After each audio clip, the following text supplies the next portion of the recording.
A lo largo de la historia del hip hop hemos visto grandes colectivos fundarse y comprendiendo la importancia de los aliados, de tener asociados en la industria de la música, como por ejemplo el caso de Native Tongues, por ejemplo, ¿por qué no el caso de Wu-Tang Clan?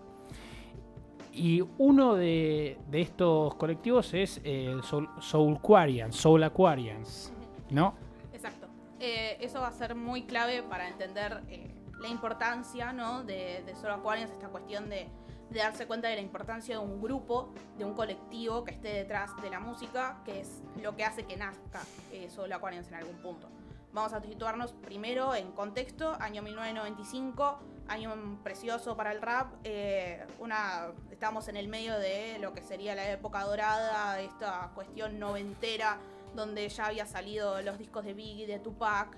Estaba muy en auge lo que era la pelea entre el East Coast y el West Coast. Era un bagaje de discos sumamente importantes que habían salido hasta la fecha. Entonces pensemos primero en el sonido de lo que estaba pasando ahí, que teníamos mucho G-Funk, teníamos mucho rap bien sucito, pero cada uno venía acompañado, ¿no? de un colectivo, de un grupo que podía sostener eso.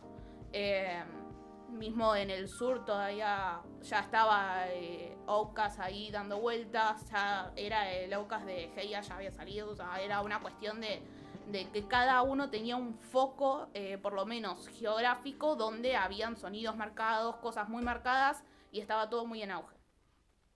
Como dijimos en la introducción, los Source Awards lo vamos a nombrar como una especie de punto de epifanía para Questlove en este caso.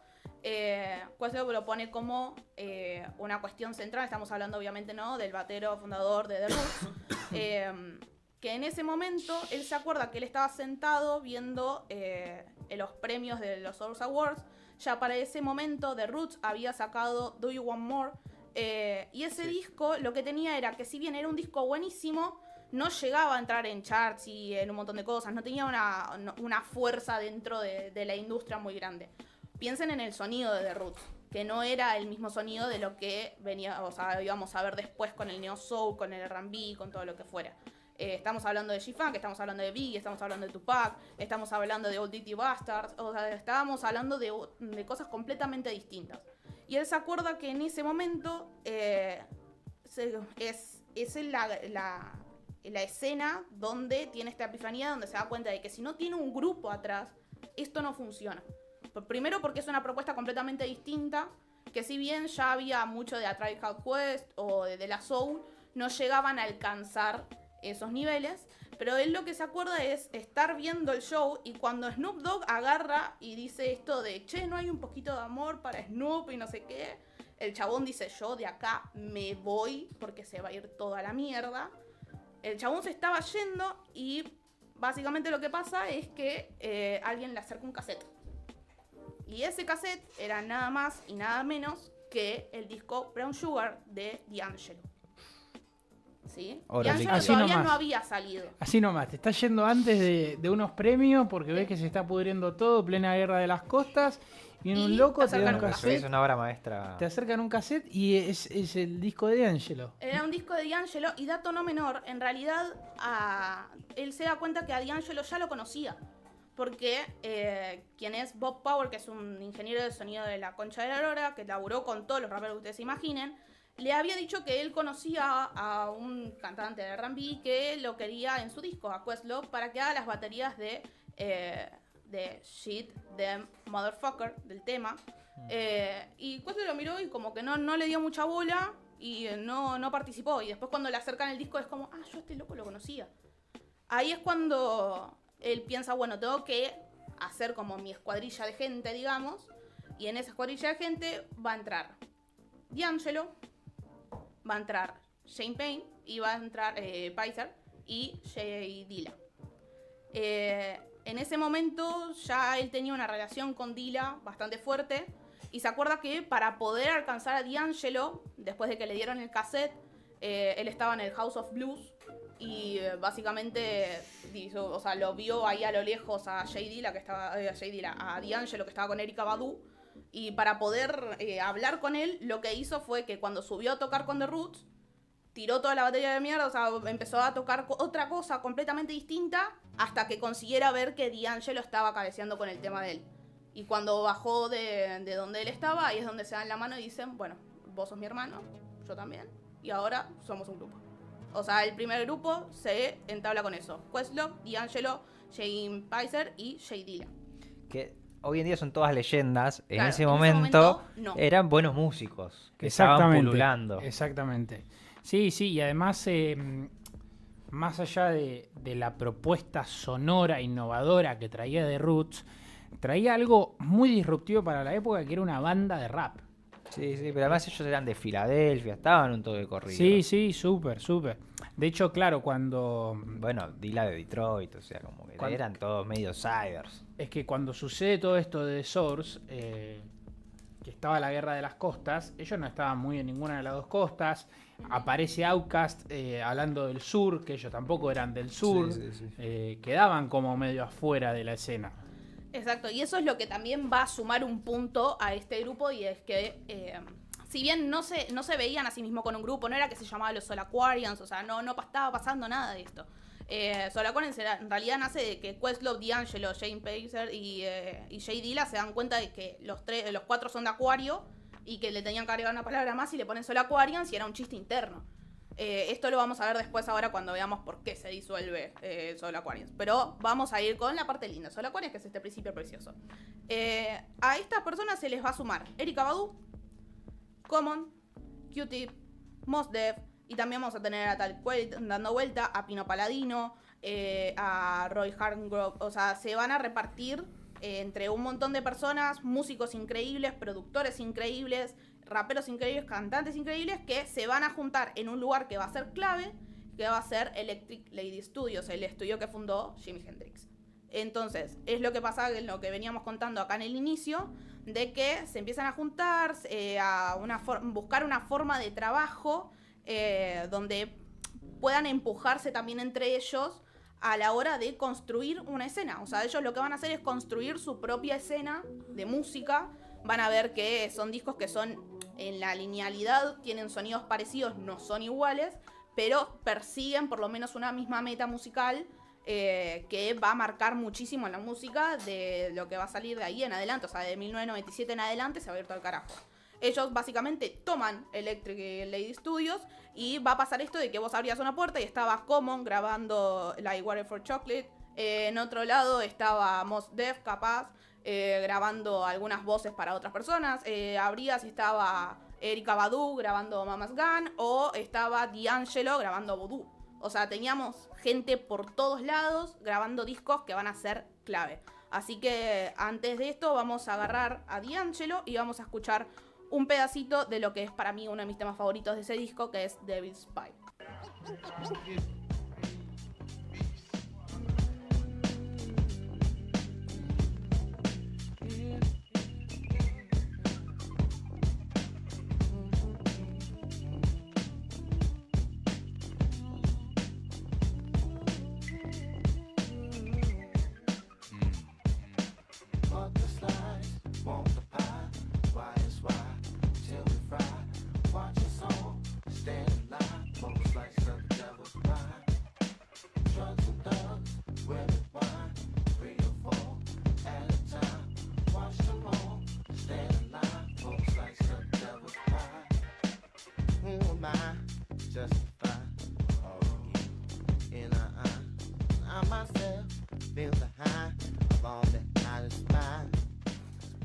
Bien, ahí estábamos escuchando a D'Angelo, Corazón de mi alma, de que ahí ya empezamos a ver un sonido bastante grubero, que va a estar agarrado bien del soul, de lo que vamos a conocer después como neo soul, del R&B, y es porque el bagaje musical de ellos era muy particular, porque dentro del grupo había una meta sonora, que era primero esto de poder entender que la música solamente funciona si tiene un colectivo detrás o un grupo de gente que lo empuje.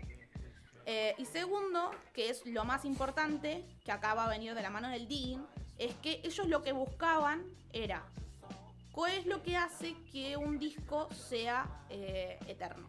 O sea, ¿cómo hacer que un sonido no esté anclado a un tiempo particular? Lo que ellos le llaman un timeless sound, digamos. Tratar de conocer qué era lo que hacía que discos como los de Johnny Mitchell, los de Prince, los de Al Green, sean eternos en su sonoridad. Sí, atemporales. Uh-huh. La piedra filosofal de La piedra música. filosofal de Exactamente. la música. Y esto implicaba que ellos se sentaban y gastaban una parva de guita en discos, y era sentarse horas y horas y horas a escuchar música, pero horas. Horas escuchando Johnny Mitchell, horas escuchando a Prince, horas escuchando al Green, hasta encontrar el shape de lo que hiciera que la batería como que suene un poco más suelta, conseguir conformar atmósferas, que la gente groovee al son de la música. Este poder lo van a conseguir con esto, escuchando e investigando el sonido. Una de las cosas que empezaba a pasar adentro del estudio era que ellos competían para ver quién tenía los mejores beats. Y para esto muchas veces lo que hacían era, por ejemplo, agarrar un disco o un tema que fuera insampleable, dárselo a Dilla y ver qué hacía. Y ahí Dilla empezaba a sacar beats al rolete, con una estructura preciosa y también con ese oído insuperable que tenía Dilla. Estaban locos. Estaban completamente locos y eran horas y horas de tomar el estudio. Mismo lo dice Questlove, creo que es una entrevista con lo de Red Bull Academy, que básicamente ellos de 1997 a 2001 tomaron Electric Lady Studios y se ponían a laburar y no hacían otra cosa. Y están los resultados, o sea, lo que evoluciona la música de todos ellos esos años es increíble. O sea, todos eran buenos, claro, pero para mí son todas superadoras las obras que hacen ahí. Y además de colaborarse entre ellos en los discos, Eso. o sea, no era que ustedes iban a escuchar a una persona, yo qué sé, en Left and Right del disco de D'Angelo, Voodoo, van a encontrar, por ejemplo, un Redman y un Method Man, que los van a meter por ahí. En los discos de Erykah Badu, capaz van a aparecer en las producciones. Mismo D'Angelo fue parte de la producción del disco de Slum Village. O sea, como que había una cuestión de un ida y vuelta de retribuirse mutuamente y aparecer en los discos del otro, ya sea como productor, como ingeniero de sonido, como un featuring, como el bajista, como trompetista, como lo que sea, pero iban a estar ahí. O sea, se nutrían mutuamente, pero no era como que quedaban encerrados, sino que mutuamente se empujaban a ver hasta dónde llegaba el otro, porque, reitero, ellos adentro del estudio también estaban compitiendo entre sí. No una competencia mala, tipo una competencia insana, sino una competencia buena de decir, por ejemplo, yo qué sé, esto de que Common iba a tener uno de los beats de D'Angelo, que creo que iba a ser Chicken, no me acuerdo el nombre bien del tema, Chicken algo. Te lo busco. Ese beat lo iba a tener Common y al final D'Angelo fue y lo reclamó hasta que lo tuvo y fue parte de su disco. Bueno, una que me encanta es, que creo que ya es terminando esto, que Common hace Electric Circus, que es un disco bastante polémico para demostrarle a Erykah Badu que él también podía ser raro porque estaba enamorado de ella y ella salía con André 3000, que era bastante raro. Entonces había competencia a muchos niveles. Es difícil. Pero había una inspiración en el otro y en de buscarle darle el toque propio también. Pero es que aparte, o sea, hay muchas anécdotas de todos ellos durmiendo en el estudio, corte. Era mucho tiempo Eran conviviendo. laburantes de la música, Sí. todos increíblemente talentosos, entonces era un Claro. caldo de cultivo, te volvés loco. De un montón de cosas. Es que para mí este es a ver si están de acuerdo conmigo, este es un hecho, este colectivo, que cambia la historia del R&B. Sí, el Neo Soul ya existía como tal, era una etiqueta de la que se renegaba mucho. Decían, no, yo estoy haciendo Soul, ¿qué Neo Soul? Las pelotas, Claro. yo vengo haciendo la misma tradición. Pero sí, lo que es Neo Soul lo cambia completamente y es clave en la historia de la música negra o afroestadounidense, Claro. para ser puntuales. Es que ustedes piensen, obviamente, o sea, trayendo lo que está diciendo Agus, que esto básicamente lo que estamos escuchando es a los hijos del soul. O sea, Sí. son los hijos del soul en el sentido de que toman absolutamente todo y lo pasan por la modernidad que ellos estaban atravesando, de sintetizadores, de un montón de instrumentos que capaz antes no tenían. De poder pasarlo a una base, de poder pasar a un instrumental, de que Dilla lo agarre un fragmento del fragmento y lo haga mierda y te lo separe en partes y lo vuelva a reconstruir. O sea, ese tipo de cosas no hubiesen sido posibles, obviamente, si no tenían este tipo de tecnología. Entonces, lo que estamos escuchando es esto, que son los hijos del soul. Y hablando de los hijos del soul, vamos a escuchar ahora uno de los temas que también, o sea, elegí temas favoritos obviamente, que es Kiss Me on My Neck de Erykah Badu. Discaso.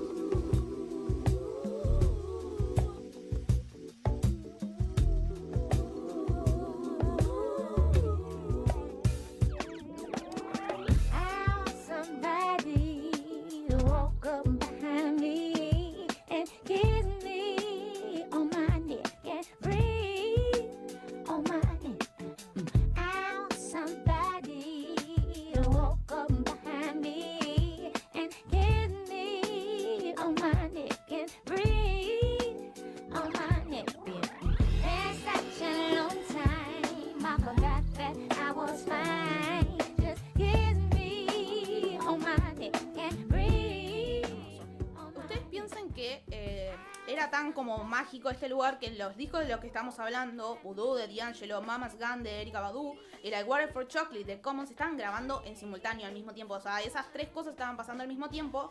Y otra cosa que también estaba pasando ahí, que era bastante complicado, era que también se estaba haciendo Things Fall Apart de The Roots, uno de los discos también más importantes en la historia del rap. A mí me parece como donde hay que focalizar es en esta cuestión. Primero, obviamente, lo del poder de un colectivo, pero también construir un método de laburo, de escucha principalmente a la hora de producir. Que producir no es solamente tratar de hacer encajar las cosas, sino que primero, para poder ser un excelente productor, tenés que ser un excelente oyente. Es necesario aprender a escuchar y sacar los yates de otras cosas, de lo que escuchaban cuando eran chicos, de lo que tenían a la mano cuando fueron creciendo, para poder sacar el jugo de decir vamos a conseguir esta cuestión atemporal en la música, que obviamente tiene sus resultados, porque un disco de Erykah Badu puede funcionar muy tranquilamente hoy en día y no tiene ningún tipo de problema de competir con nadie porque es un disco del carajo. No, al revés, le pasa el trapo a... Le puede pasar el trapo a Es uno de los cualquiera. mejores discos de la historia de Neo Soul, entonces se para contra todo, lo mismo lo que hizo D'Angelo. Tienen esto de la escucha, es lo que escuchábamos recién, la batería, son 3 toquecitos, pero son perfectos. Claro. O sea, es como cuando Miles Davis iba, tocaba 3 notas, pero era perfecta la música. Era impoluto. Entonces, claro, o sea, ahí hay una ciencia en las cosas pequeñas. No en hacer 273 capas de sonido, sino en que cada detalle sea excelente y no haga falta nada más. Y además de eso, vamos a ver resultados no solamente en cómo perduraron en el tiempo todos los discos de los que estamos hablando, sino que Voodoo va a alcanzar todos los récords. Mama's Gun va a alcanzar un montón de récords de todos lados, desde los charts, van a alcanzar un Grammy. O sea, hay como una cuestión del reconocimiento que obviamente se va a ver ahí. Que obviamente no queremos llevar esta cuestión de no, la música solamente alcanza el éxito real cuando llega a un chart de Billboard. Pero para ellos sería importante porque básicamente lo que va a hacer que entre guita y se puedan dedicar a la música. A ver, o sea, nosotros entendemos que capaz el premio en sí no es lo central, pero también entendemos que los músicos tienen que comer. Fin. O sea, Sí, Brown marca esa época hermosa, medio rara. Digo, es la época de DMX a 50 Cent, podríamos marcar, o Exacto, del sí. Jay-Z más desagradable Es ahí, a 50, ahí. digamos, es el peor rap neoyorquino de todos Sí. a nivel mainstream, y los tipos de repente la estuvieron pegando haciendo neo soul, haciendo rap súper orgánico, haciendo cosas que querían hacer los Native Tongues con muchas mejores herramientas, entonces te marcan una época de una forma hermosa y una época oscura para el mainstream en el rap. Y también tener en cuenta, ¿no? Obviamente, los discursos que van por el medio, o sea, discursos que eran denuncistas. Common también tenía estos discursos denuncistas, de Ruth también. O sea, Sí. piensen en las tapas de The Things Fall Apart o de Like Water for Chocolate. O sea, también había una cuestión política detrás muy presente, ya sea en las tapas, en las cuestiones a las que hacían referencia, en tener bien en claro de dónde venían y qué era lo que buscaban. De poder enaltecerse, o sea, de enaltecerse ellos mismos en sus propias raíces. Fue muy importante a muchos niveles, o sea, ya desde lo musical, lo de la producción, hasta lo espiritual, si lo queremos poner así. Y Sí. hablar de soul. Es soul. Es soul. O sea, por una cuestión lógica eso tenía que estar presente. Pero no va a ser hasta lo que fue como esta etapa maldita y esta foto del renacimiento, digamos, que la foto que nosotros conocemos de Soul Aquarians y donde sale Soul Aquarians va a ser en la revista Vibe en septiembre del 2000. En ese año lo invitan a Questlove a hacer hacer una tapa de una revista, una página de revista, digamos. Y él dice que no se quiere sacar la foto solo y que no quiere ser él solo en la cuestión, quiere invitar a todos. Y ahí tenemos esa foto histórica de Q-Tip con Dilla, con Erykah Badu, que estaban todos los monstruos ahí, Sí, los Talib Avengers Kweli, Mos Def, están claro, todos. están todos en esa foto. Y a su vez, en la entrevista sale esta cuestión que tenían, ¿no? De Soulquarians, de que era una cuestión de chiste interno entre Questlove y J Dilla y qué sé yo. Entonces, cuando sale la nota se la presenta en el título como Soulquarians, con esa foto, pero la forma en la que encasillaron, o por lo menos por donde llevaron esta nota, parecía como que era Questlove y sus amigos laburando para él. Entonces esto empezó a generar un montón de fricción adentro de Electric Lady, porque nadie era que, o sea, no había una cuestión de que los pibes estaban laburando para Questlove. Estaban todos laburando para todos y laburaban en conjunto, eran un colectivo, pero la forma en la que se lo encasilló no les gustó nada, y eso empezó a deteriorar lo que sería el tejido que se había generado ahí dentro de Electric Lady Studio. Y ahí es donde cada uno va a empezar a irse por separado, y solamente los vamos a volver a ver a todos juntos cuando Dave Chappelle hace el gran show, creo que es en 2001, 2002, una cosa así. 2004, Dave Chappelle Blox Party, sí. Eso, que van a juntar a todos los Avengers y va a ser como el funeral oficial de Soulquarians en algún punto. Pero hasta ese momento ya eran artistas consagrados y que habían conseguido esa consagración a través del trabajo en equipo. Que es lo que se va a tomar de Soulquarians y es con lo que nos vamos a quedar. Porque capaz eran los 8 de Electric Lady, los nombra a veces Questlove, no lo nombra como Soulquarians. O sea, Soulquarians es el nombre que al final le terminamos atribuyendo nosotros en algún claro. punto. Es cierto. Bueno, qué loco como para todos nuestros colegas periodistas de música, cómo un trabajo mal hecho puede arruinar a uno de los mejores colectivos que nos han dado estos géneros, ¿verdad? Sí, yo creo que no advierto seguido el poder que tenemos porque creo que se le sube la cabeza a todo el mundo al toque. Sí, No. sí, Pero sí. la capacidad de instalar una narrativa es peligrosa. No, ni hablar. Entonces acá por eso también yo cuando les hablo de Soulquarians y lo que sea, no es que estoy nombrando tipo a Questlove y sus amigos, o sea, Questlove es parte del grupo, capaz es el que empezó a juntar gente, pero no fue él solo por una cuestión lógica. Así que nada, o sea, lo que quiero No que te ofendas, que se queden- Erika, por favor. Claro, no te ofendas, Erika, por favor. Por favor.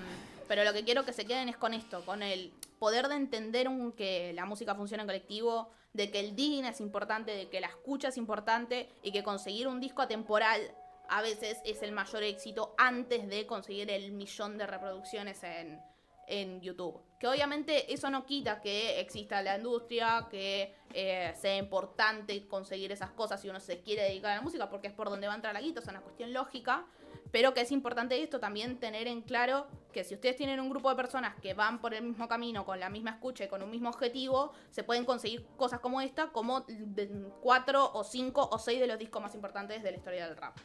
¿Sí? Chicos, niños, piensen a largo plazo. Ese Básicamente. es el mensaje de la jornada. Jerga Sudaka ya está pensando en la temporada 7. Así vivimos nosotros. Falso eso. Falso. Es totalmente falso. Pero bueno, para cerrar nos vamos a ir con el último tema, que va a ser Doing It de Common, también uno de mis temas favoritos de todo el disco, así que nos vamos a ir con eso. Top pista de J Dilla. Ujú. Keep on, keep on, keep on, keep on.